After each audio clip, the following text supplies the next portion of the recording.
Hey folks, I'm Dieter Melhorn. I'm going to take you on a behind the scenes tour as I get my home tank ready for winter catfish bait.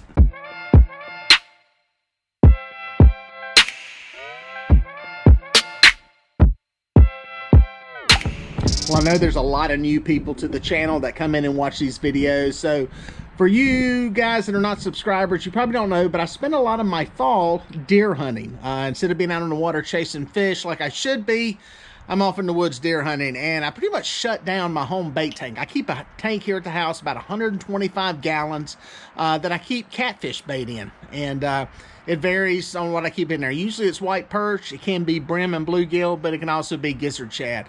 The tank sits around dormant for about 6 weeks, 7 weeks this year. Almost 2 months without doing any freshwater fishing. So what I'm doing is I'm cleaning the tank out. I'm pulling the filter out, draining all the water out of it, pulling the filter system out, cleaning out all the filters so that when I go catch bait, the tank is clean, ready to go. There's no bacteria or anything else growing in it. Let it get oxygenated, and I'm ready to store bait in it for the winter catfish season. Well, now that I got the tank opened up, I'm gonna have to wash it out.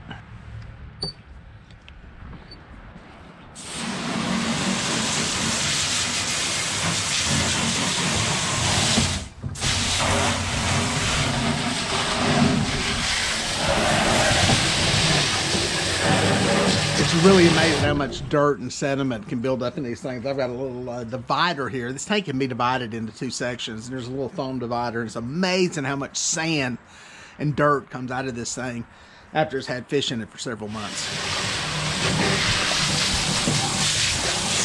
All right, guys, next is the nasty part, and that's cleaning out the filter. This is what gets up all the nasties. And our fish got to have a good, clean place to swim in. So we've got to get all this gunk and nastiness out of here and get it back in the tank and getting that water set for these bait fish. All I do is put these things out here on the ground and start washing out the nasty.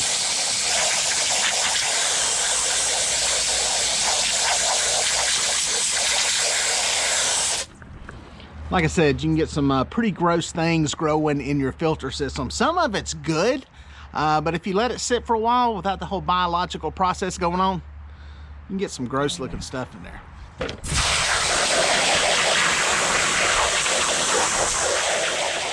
Well, I've got my filter back in, tank's been cleaned out, I've got my aeration in place, everything's good to go, plugs back in the tank. It's just time to put some water in it. Now, because of where I'm set up at, I am on a well, so my water is going to be a little different than what your water is. If you're on city water, it's going to be a little different. There's different minerals, different things in different water systems. Even well water will vary depending on where you're at, what stuff it has in it. You kind of have to figure out what works in your area. I put the water in and begin oxygenating it right away with an aeration system. I also add a couple of big handfuls of salt. These minerals seem to help the fish that I have in there with scale retention and also keeping off some of the fin rot that can happen. Now the good news is that wintertime generally is a good time to keep bait in a home bait tank. Water temperatures are lower, bait seems to do better.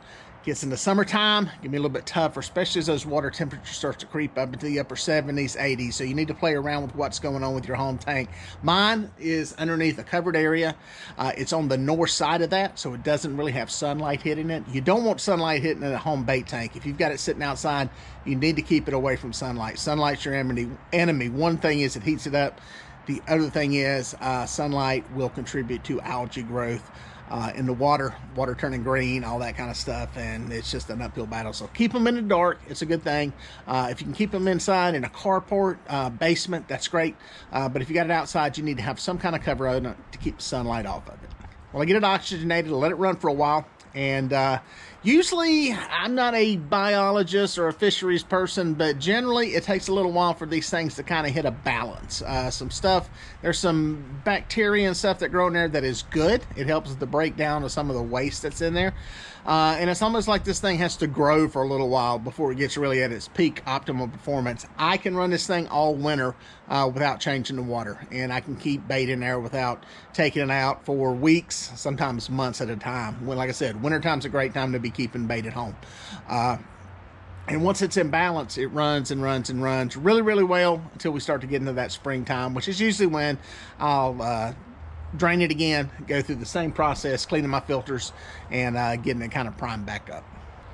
Well, folks, hopefully this gives you some good information. If you've got a home bait tank that you're trying to keep bait in for catfish or for stripers or for some other kinds of fish, be sure to hit subscribe if you like the channel, and we'll catch you on the water.